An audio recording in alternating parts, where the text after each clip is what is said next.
Okay, I'm just checking connection. Looks like we are connected, and we're live.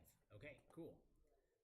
There were some last minute things as I was walking around the class, and specifically for looking at like ACL and PCL motion of a knee. We were trying to like play around, so we changed these units to like millimeters. So Control C, millimeter, millimeter. One thing I was kind of looking at was like, oh, maybe this DX should have been a little bit smaller to give it bigger range of motion. But let me leave that for now. So what I wanted to play around with was, if you're interested, right now I'm forcing, so this is my hinge, this is my theta 1, like this angle from here to here.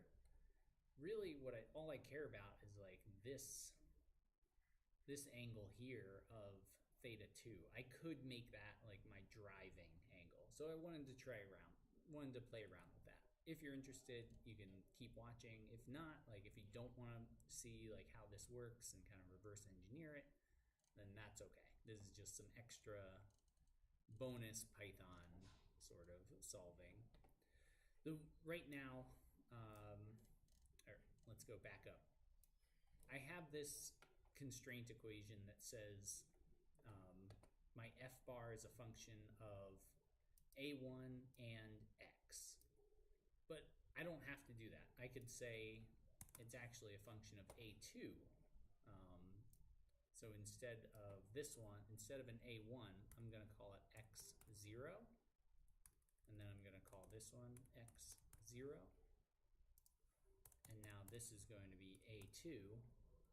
And this will be a2.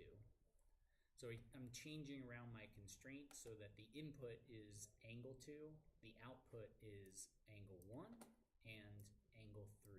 That's kind of the change that I made here. Small change, but the result is now I'm choosing a range of motion for theta 2.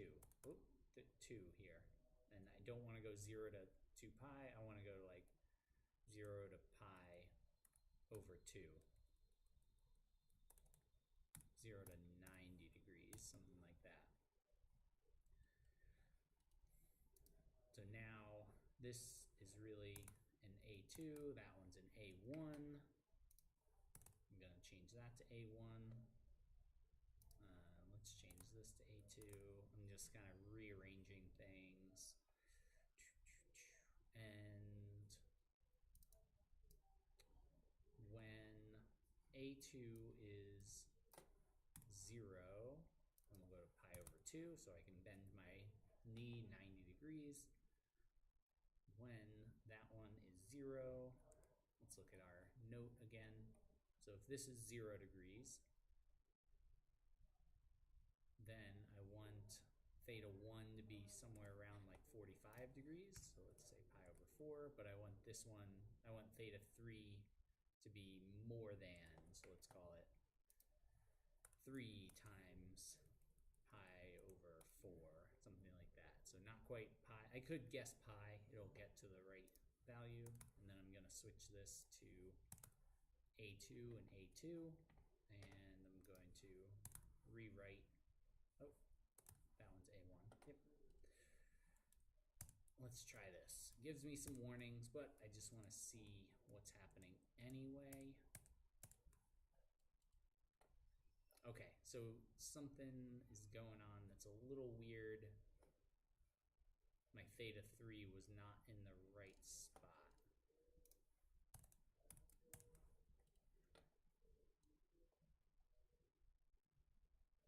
So really I want to flip this around. I want to, or I could make this dx a negative value, put it back there. Just so I get like a, so let's call this a negative, like that.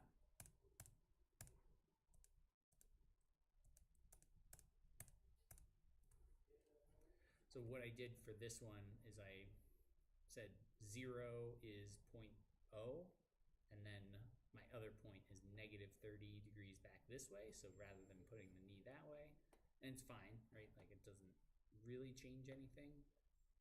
And now I'm changing theta 2 to go from 0 degrees and then rotate all the way up to 90 degrees. And I can see what hinge A is doing here. And if I look at my so negative 1 is going to be like my final position.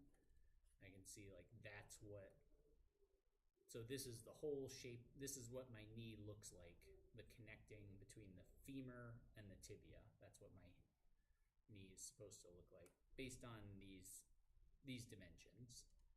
And I can do like halfway. See, like as I'm kind of sitting, what is the motion of this thing doing? So blue is tracing out this, and I always forget which was which, but one of the connecting ligaments, and then here's the other connecting ligament. And the main thing here is that we're not allowing stretching. So stretching shouldn't be happening for these ligaments. It does happen because there are loads on them, but ideally no stretching happens during that motion. So same thing down here. I don't want to look at the drive rate of A1. I want this to be dx of 0. And I want this to be my drive rate. And this one should be dx of 0. And this one should be my drive rate.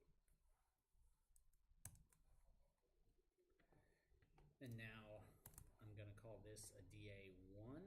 And this, let's just take this whole thing, paste it down here, and then I'll take this whole one, paste it up there. Oh, and I want this one. So A1, 2, 3 are just the angles. I don't need to change those, but this dx is going to be the thing that I'm solving for. So that's going to be theta dot 1 and theta dot 3 here. Let's go here and like that. Cool. So now theta dot 2 is 1 rate. So I'm assuming that I'm like bending my knee at 1 radian per second, and it's showing me that one of my ligaments starts off at half a radian per second and drops to 0. The other one starts at half but keeps increasing as I'm bending my knee from 0 to 90 degrees. Oh, and I'm still looking at theta 1 as my let's look at A2. There we go. That looks better, right?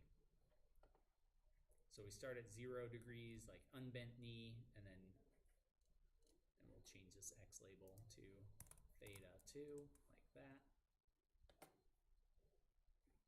That looks a little better, at least to me. So I have a constant theta 2 dot, as if my knee is bending at a constant rate. Now I'm looking at what happens to my two ligaments. How fast are they moving? And they're always smaller than the rate that I'm bending my knee. Like my knee bends faster than these two. And that's true even if I'm trying to like jump. Even if this is like 20 radians per second, it'll scale everything up, but it's still moving slower. The ligaments still move slower than the actual, the knee, the joint itself. So now I can kind of play around with like, all right, well, what if maybe these are mounted too far apart? So coming back up here, oh yeah, this one should be A2. Let's look at A1. So here, and that one should be theta 1. I'm just kind of changing my input output, right? Going from 0 to 90 for theta 2, and then looking at what are my ligaments actually doing.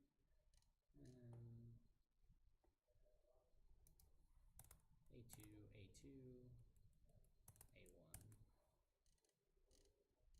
There we go. So now what if I want to just just say like, all right, well, this is not negative 32, it's actually negative 25, and maybe this was like